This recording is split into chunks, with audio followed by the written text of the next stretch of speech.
Greetings, calculus students.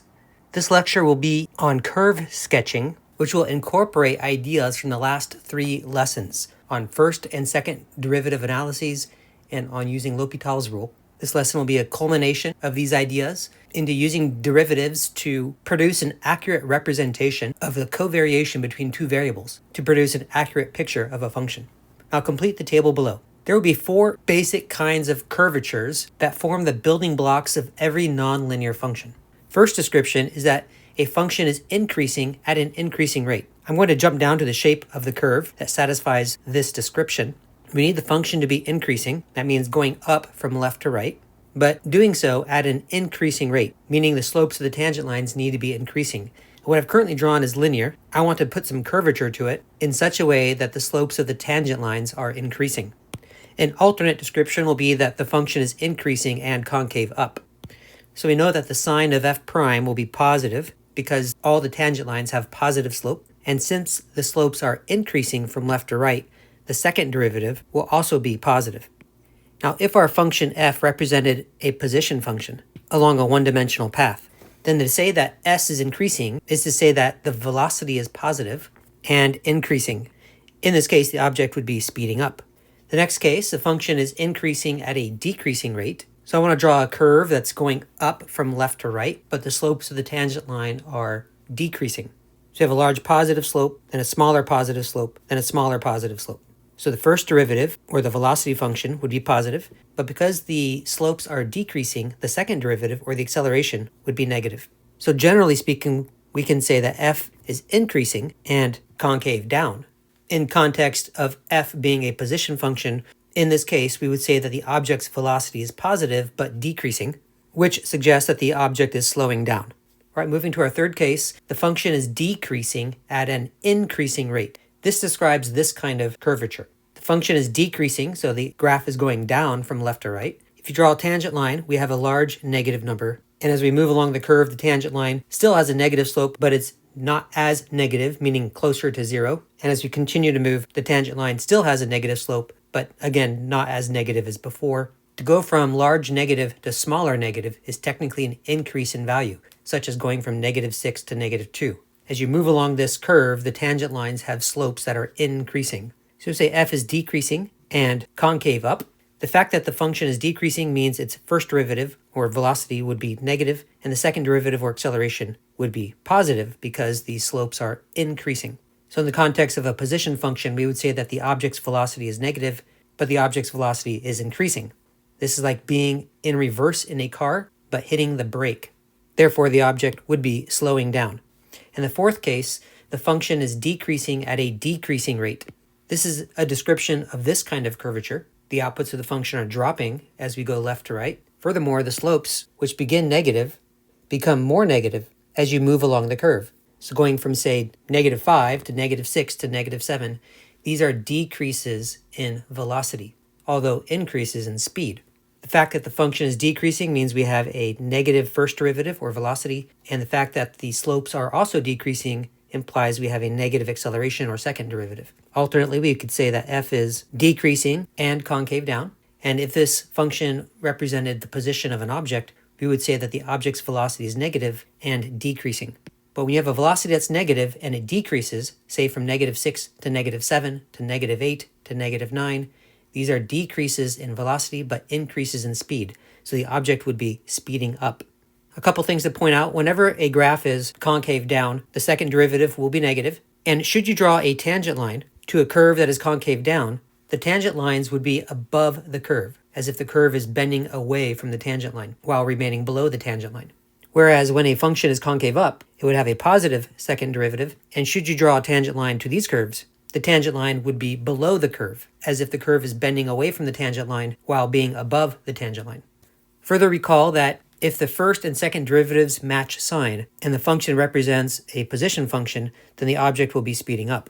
So in both these cases, in general, if velocities are moving away from 0, then the object is speeding up. So if a velocity goes from 2 to 3 on a number line, that would be moving away from 0, the object is speeding up. If the object goes from -2 to -3, that's moving away from 0 on a number line, the object will be speeding up. And wherever the first and second derivatives have opposite signs, the object will be slowing down. This is when a velocity is approaching 0.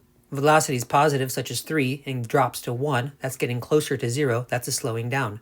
If the object's velocity is negative 3 and then becomes negative 1, on a number line, negative 1 is closer to 0 than negative 3, so the velocity got closer to 0. That means the object is slowing down. However, when you go from negative 3 to negative 1, that's technically an increase in velocity, yet a decrease in speed. Now, every nonlinear function can be built from some combination of these 4 kinds of curvatures. Let's go to the next page. Apply first and second derivative analyses from previous lessons and L'Hopital's rule where appropriate to graph the function below without technology. Confirm with technology. Okay, we're going to analyze 3 different aspects of this function, beginning with the function itself. The domain of the function itself is all real numbers. If easy to find intercepts, then do so. X-intercepts can be challenging, and in this case, we won't bother with them because it's hard to factor this function. The y-intercept is very easy. If you plug 0 in, we'll get 20.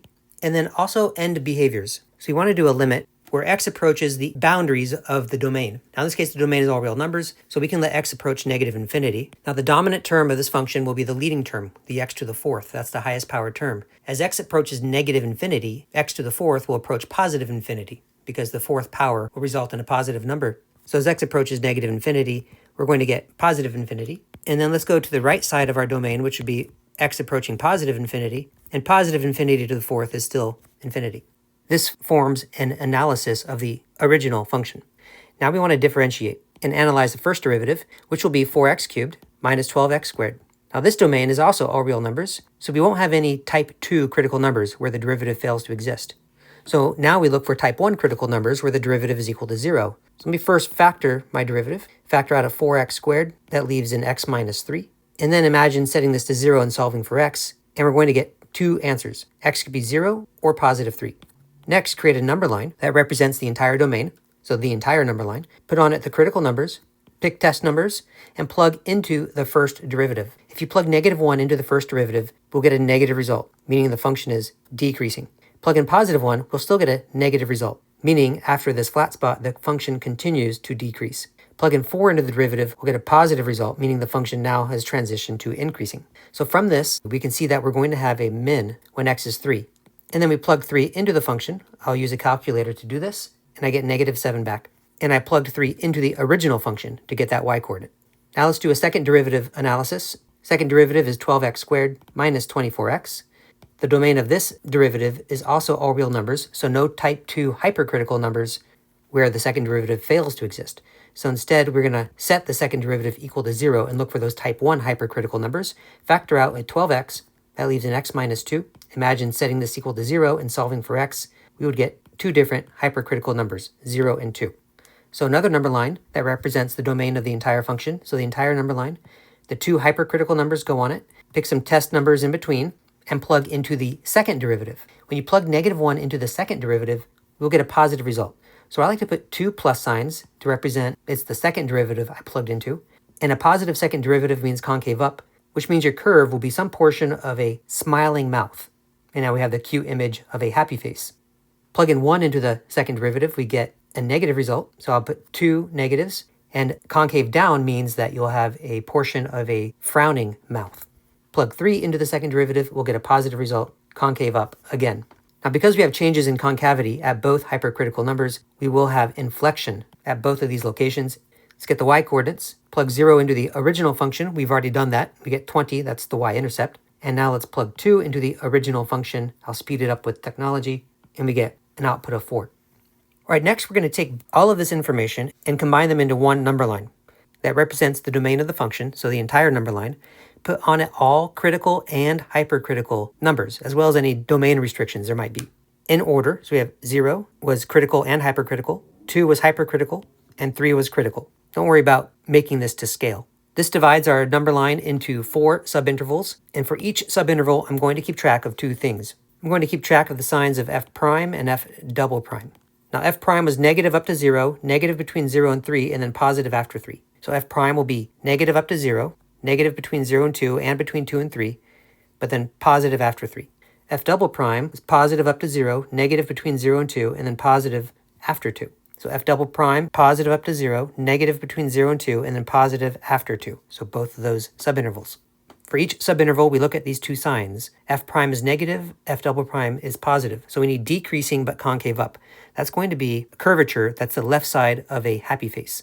Now we look at decreasing and concave down. That's going to be the right side of a frowny face in curvature. Now we look at decreasing, concave up. This is a repeat of the first shape.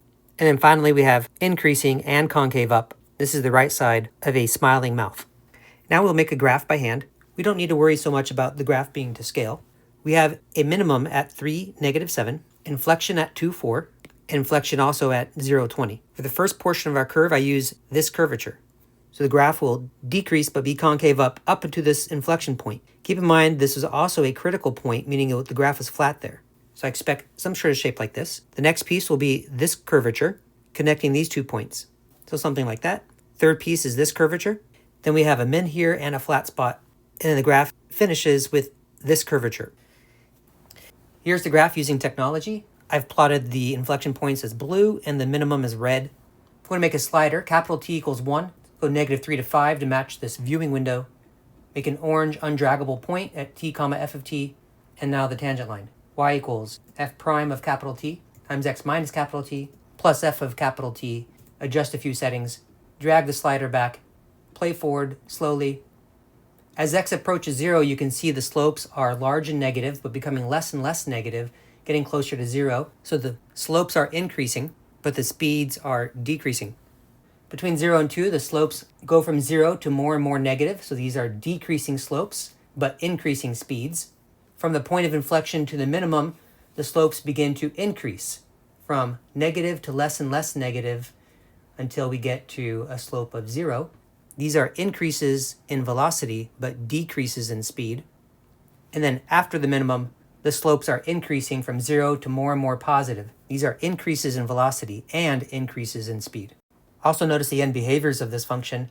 As x goes left forever, the outputs go up to infinity. As x goes right forever, the outputs go up to infinity. All right, let's go to the next page. Same instructions, new function. Let's do a function analysis. The domain of this function is all real numbers. You can square any input and then cube root any number. If you plug 0 in, you'll get 0 back. And 0 is the only number that when you plug in, that will give you 0 back. So this point 0, 0 is the only x-intercept, and it's also the y-intercept. Now let's do a limit as x approaches the left side of our domain. Because you're squaring x, if you square a large negative, it goes to positive. And then cube root infinite number is infinity back. And to the right side of our domain, we'll also get infinity as our outputs. Okay, let's rewrite this function as a power, so x to the 2/3, and now find the derivative. Using the power rule, we get 2/3 x to the -1/3, which is the same thing as 2 over 3 times the cube root of x. Well, this has a domain change. X can no longer be 0, because x is in a denominator. So 0 is a critical number. G prime is equal to 0 never, because the only way to make g prime 0 would be to make the numerator 0, but there are no x's here. The numerator is a constant too. So 0 is a type 2 critical number and our only critical number. So we do a number line representing the domain of the entire function, put that critical number on it, test left and right of it. A negative value for x will lead to a negative value for the derivative, suggesting decreasing function. And a positive value for x will give a positive value for the derivative, suggesting increasing function. So we do have a min, and it's at the origin, the point we already found over here. All right, g double prime. Looking here and doing the power rule again, we get -2/9 x to the -4/3, which could be rewritten as -2 over 9 times the cube root of x to the 4th. The domain of this derivative is also x cannot be 0, so 0 is a hypercritical number of type 2.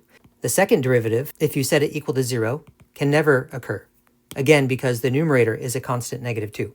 So 0 is our only hypercritical number.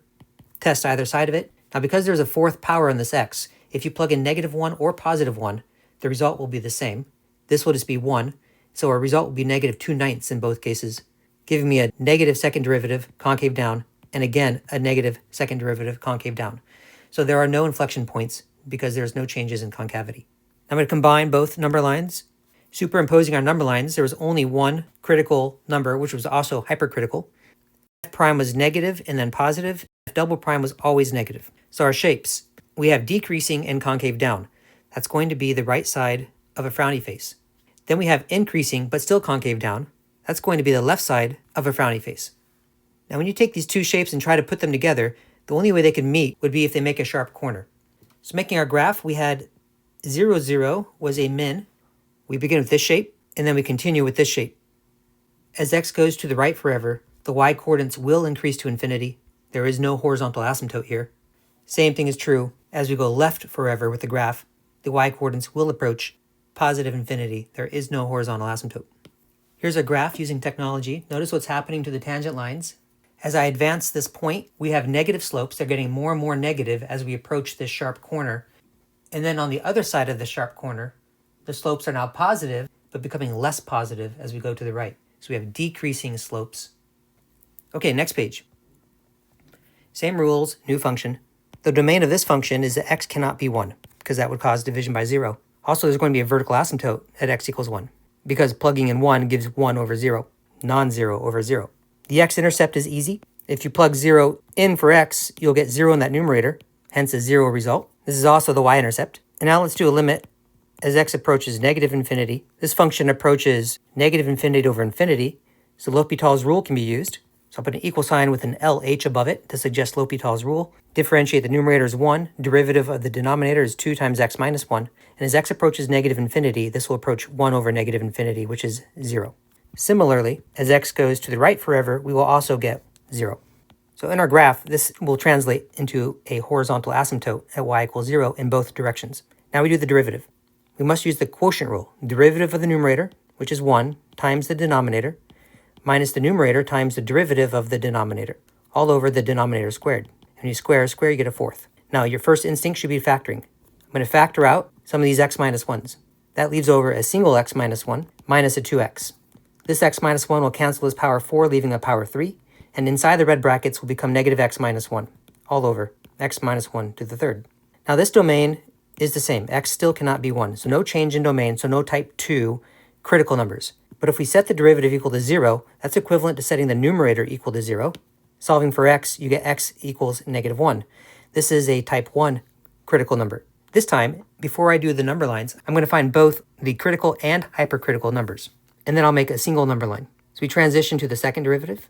Looking here and using the quotient rule, we have the derivative of the numerator, which is negative 1, times the denominator, minus the numerator times the derivative of the denominator, which will be 3x minus 1 squared, all over the denominator squared. And when you square a cube, you get a sixth power. Again, think factoring. Going to factor out x minus 1 squared. That leaves over a negative, a single x minus 1, minus a 3 times a negative x minus 1, all over x minus 1 to the sixth. Now we get some cancellation. This x minus 1 squared can cancel, and this 6 will become a 4 instead. And inside the red brackets, when I simplify, I'll get negative x plus 3x, so 2x, and then 1 plus 3, or 4. And here is my simplified second derivative. The domain of this is also x cannot be 1, so there's no domain change from the original, so no type 2 hypercritical numbers. Instead, set the numerator equal to 0 to find type 1 hypercritical numbers, subtract 4, divide by 2, and we get a single hypercritical number. Okay, now I begin with a number line that represents the domain of the function. So we have to remove a point when x is 1. We have a negative 2 hypercritical and a negative 1 critical number. Pick some test numbers, such as negative 3, negative 1.5, 0, and 2. When you plug negative 3 into the first derivative, so looking right here, negative 3 is 3, minus 1 is a positive numerator. This will be a negative number cubed, which is still negative. So positive over a negative is a negative first derivative. Plug in negative 1.5. This will be positive. This will still be negative. So positive over negative is still negative. Plug in a 0. I'll get a negative numerator and a negative denominator. And a negative over a negative is a positive. And plug in a 2. This will be negative. This will be positive. And negative divided by positive is negative. Now plug these same 4 test numbers into the second derivative. Plug in negative 3. This will be negative. And your denominator, which is raised to the 4th, will always be positive. So I only have to worry about the numerator. And the numerator is negative when x is negative 3. So we get a negative second derivative. Plug in negative 1.5 here. Doubling that's negative 3. Add 4. Give a positive result for the second derivative. Plug in 0 here. We'll get 4 in the numerator. So a positive second derivative. And then finally plug in 2 into this numerator. And we'll get a positive numerator. So positive second derivative again. So for the first portion, we have decreasing concave down. The right side of a frowny face. Decreasing concave up. That's the left side of a happy face. increasing concave up, right side of a happy face, decreasing concave up, left side of a happy face. I do see that we have a min that's going to occur at -1, an inflection that's going to occur at -2. Of course, nothing at 1 because this is a vertical asymptote. Let's get some y coordinates. H of -2 will be -2/9. H of -1 will be -1/4. -1/4 is lower than -2/9. So in my graph over here, I'm going to put in my vertical asymptote when x is 1. Keep in mind that we also have a horizontal asymptote of y equals 0 from this limit information. We know that the origin is the only x-intercept, but also the y-intercept. We have a minimum at -1, -1/4. This will not be to scale, so I'll put it low so we can clearly see it. And then an inflection point at -2, -2/9. And -2/9 is not as low as -1/4. Now keep in mind this is the only x-intercept, and we have a horizontal asymptote over here. Furthermore, we must begin our graph with a decreasing concave down image, suggesting a curve that looks like this up to our inflection point. Then we switch to this shape to get to the minimum, so decreasing but concave up. We have a minimum there. Third portion is increasing concave up, and it goes through our x-intercept and follows the asymptote. So something like this. Our fourth portion of this function on the other side of the vertical asymptote. The very nature of the shape suggests that we must be above the x-axis to follow the asymptotes. Here's our function plotted in Desmos, the inflection point in blue and the minimum in red. Let me change my vertical scale so we can see this better, and add my vertical and horizontal asymptotes. I'll animate the tangent line. We can see the function is decreasing at a decreasing rate up until the point of inflection. Between the point of inflection and minimum, the slopes are increasing from negative to 0. Between the minimum and asymptote, we can see the function is increasing at an increasing rate. And now we have the function is decreasing at an increasing rate. Okay, next page. Same instructions, new function. This capital F function has a domain of all real numbers. If you plug 0 in, you're going to get 2 times 0 times e to the 0. So 0 times 1 or 0. And 0 is the only value of x you can plug in to get 0 back. So again, this is both an x and y intercept. Now we explore what happens as x goes to -infinity. 2 times x itself will approach -infinity. And this -3x will approach positive infinity. So e to the -3x will approach e to the positive infinity, which is infinity. And -infinity times infinity is just -infinity. This is not an indeterminate. But now let's explore what happens as x goes to positive infinity. 2 times x will approach infinity. This exponent will approach -infinity. And e to the -infinity is effectively 0 because it means 1 over e to the positive infinity, or 1 over infinity. So this time we get a limit of infinity times 0. This is a product indeterminate. So I have to find a way to express this as a quotient indeterminate so I can use L'Hopital's rule. And the easy way to do that will be to leave the 2x, but to move the e to the -3x down to the denominator as e to the positive 3x. And now we can see as x goes to infinity, we approach infinity over infinity. This is a quotient indeterminate, so L'Hopital's rule comes into play. We do the same limit, differentiate the numerator as 2, differentiate the denominator as 3e to the 3x. And this time our limit will be 2 over infinity, which is 0. So we're going to have a horizontal asymptote in this direction as x goes to infinity. Next, we do the derivative. We have to use the product rule. So differentiate 2x is 2 times the second plus the first, which is 2x times the derivative of e to the -3x, which is -3e to the -3x.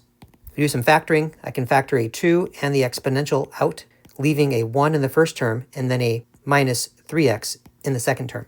This domain is all real numbers, so there are no type 2 critical numbers where the derivative fails to exist.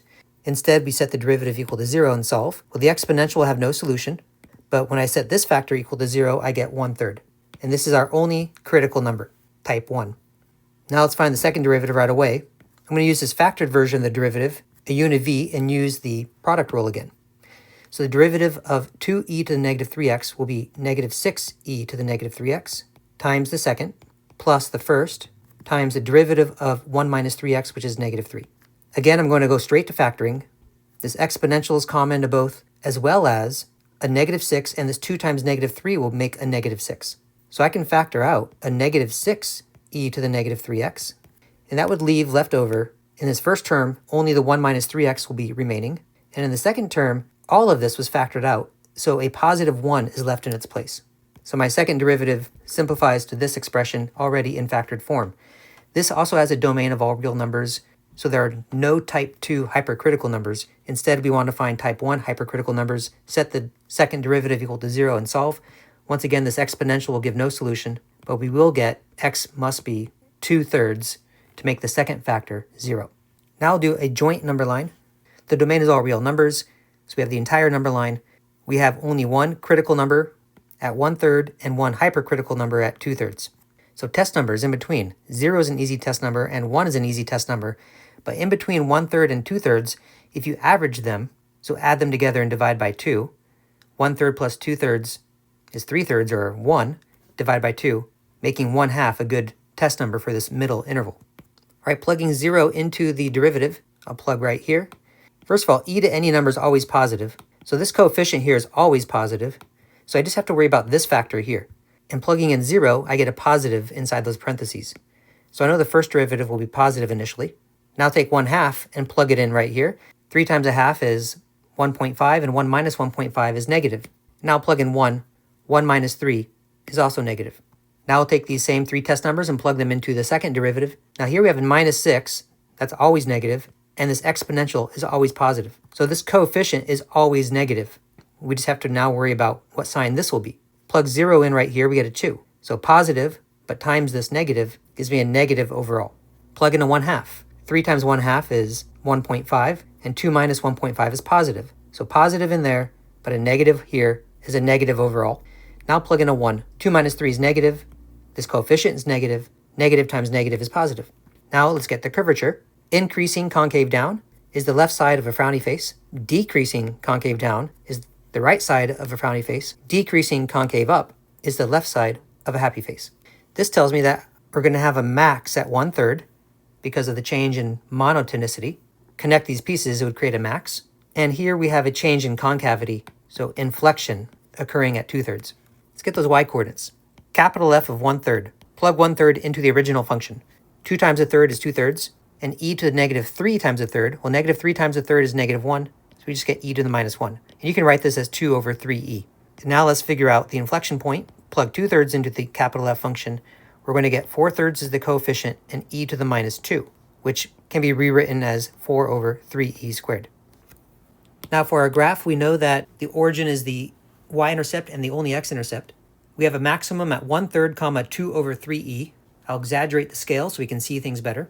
We have inflection at 2/3, 4 over 3e squared.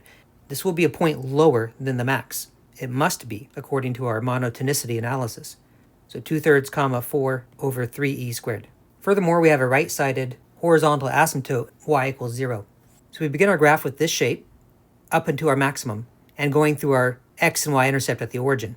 Between the maximum and inflection, we transition to decreasing concave down.